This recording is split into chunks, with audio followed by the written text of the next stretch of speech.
The first chapter which we will discuss is the portrait of a lady from the Hornbill text.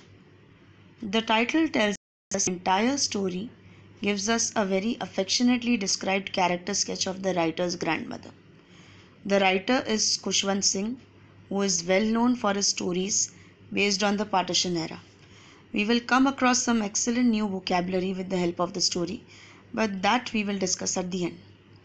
I just want you to listen to the story quietly. Don't do anything else. Now, the story gives us an insight into the writer's life with and without his grandmother. His grandmother had been in the writer's life for 20 years, after which she passed away. The writer finds it difficult to accept that his grandparents had once been young and different in appearance.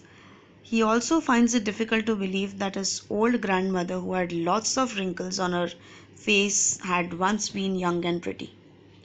His grandfather, whose portrait was hung above the mantelpiece in the drawing room, also looked so old that it just made the writer think that an old man like him could only have grandchildren, not children. Coming back to the writer's grandmother, she was short, fat, and she could not stand or walk straight. She used to bend a little while standing or walking, just like old people do. Her face had lots of crisscross lines, which are called wrinkles. She always looked the same in her pure white clothes with one hand on her waist. The other hand was for telling the beads of a rosary, which means a mala that we use for jap. She constantly prayed in a low voice. Her hair was untidy. She looked like a pure white landscape that was full of peace and satisfaction. When the writer was young, his parents had left him with his grandmother so that they could go to the city and earn. His grandmother was more like a friend to him, and she took very good care of him. She bathed him, packed his bag for school, and dropped him at school while feeding chapatis to stray dogs on the way. She used to spend her time in the temple attached to the writer's school so that she could read the scriptures while the writer studied and leave for home with him. When the writer's parents had earned enough, they called the writer and his grandmother to live with them. After moving to the city, there was a turning point in the writer's life as he could not spend a lot of time with his granny and he became busy with his own life in the big city. His grandmother did not need to drop him at school as he used to go by bus. In the beginning, his granny tried to stick to her old schedule. She woke the writer up in the morning, asked him about his day at school, but she was not happy with what her grandson used to learn at school. Because it was an English school, they did not teach scriptures, they also gave music lessons, and Orthodox, which means old school people, believed that music was either for beggars or for women of bad character. She stopped talking much to her grandson. She believed he had become too modern and their thoughts wouldn't match. Their friendship completely broke after the writer started his university education and moved to his own room in the house. His grandmother quietly accepted her sad situation without saying a word. Since she loved animals and birds, she used to feed the sparrows tiny pieces of bread. The sparrows used to chirp happily, some even sat on her head, and she used to scold them lovingly. They had become her friends. The rest of the time, she used to pray or work on a spinning wheel. Then the writer went abroad for further studies and he was seen off by his granny at the railway station.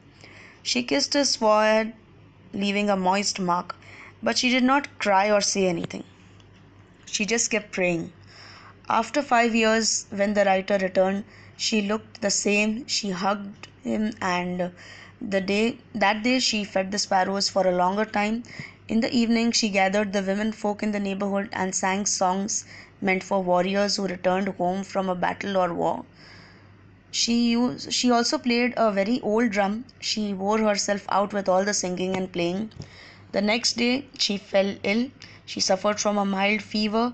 The doctor said she would be all right, but she knew she would die, and she was right. During her last few hours, she just kept praying and telling her beads and died peacefully before the sun set.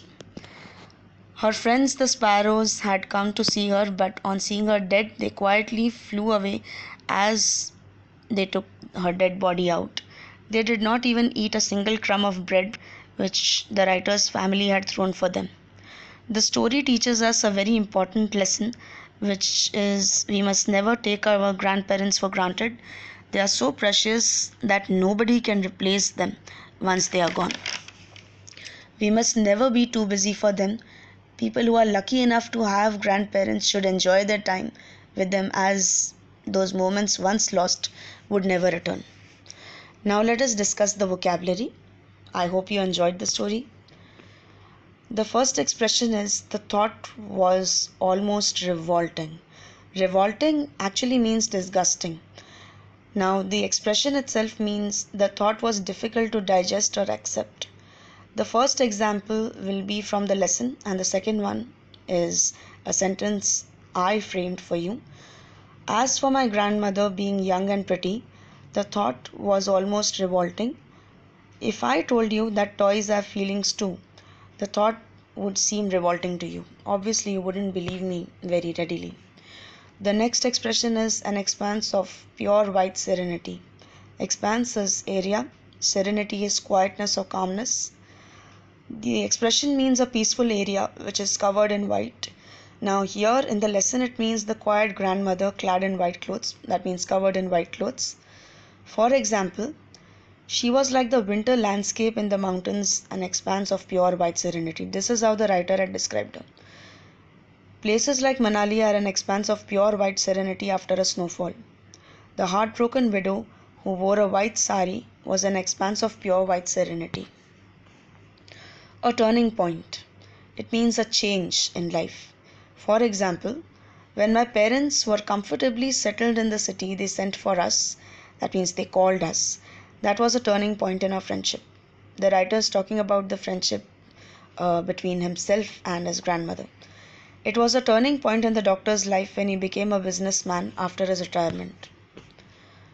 Accepted her seclusion with resignation. Seclusion means the state of being alone. Resignation means acceptance of something unavoidable. Sadly accepted her lonely state without protesting. That means without saying a word or without arguing. This is the meaning of this expression. For example, the common link of friendship was snapped, that means broken. My grandmother accepted her seclusion with resignation. This is from the lesson. Now, my leg was fractured, so when my brother went out to play football, leaving me alone, I accepted my seclusion with resignation. A veritable bedlam of chirrupings. Veritable is to add more effect to a metaphor. It roughly means a lot. Bedlam, lots of noise or chaos. This expression means a lot of noise made by little birds. For example, the first one from the lesson. While she sat in the veranda breaking the bread into little bits, hundreds of little birds collected round her, creating a veritable bedlam of chirrupings. To the delight of all bird watchers, the forest is a veritable bedlam of chirrupings early in the morning. Frivolous rebukes. Frivolous means not serious, rebukes means scoldings or criticism. Scolding lovingly without being serious is the meaning of this expression. For example, the first one from the lesson. Her happiest moments were with her sparrows whom she fed longer and with frivolous rebukes. My mother bathed the puppy with frivolous rebukes after it jumped into the ditch. The sagging skins of the dilapidated drum. Sagging means becoming loose. Dilapidated means something which is in need of repair. It's an adjective. The very old and almost unusable drum is the meaning of this expression. The first example, for several hours she thumped it with force, that means the sagging skins of the dilapidated drum, and sang. I took one look at the sagging skins of my dilapidated drum and decided to buy a new one for my concert. A concert is a music show. This is a veranda. This is where the grandmother used to sit to feed the birds. This means wrinkles, the lines on face, which comes because of old age. Wrinkles also means useful information or innovation. Mantelpiece. The white shelf is actually a mantelpiece. Absurd. it means uncommon or weird, as you can see in the picture. Telling the beads, it means mala japna.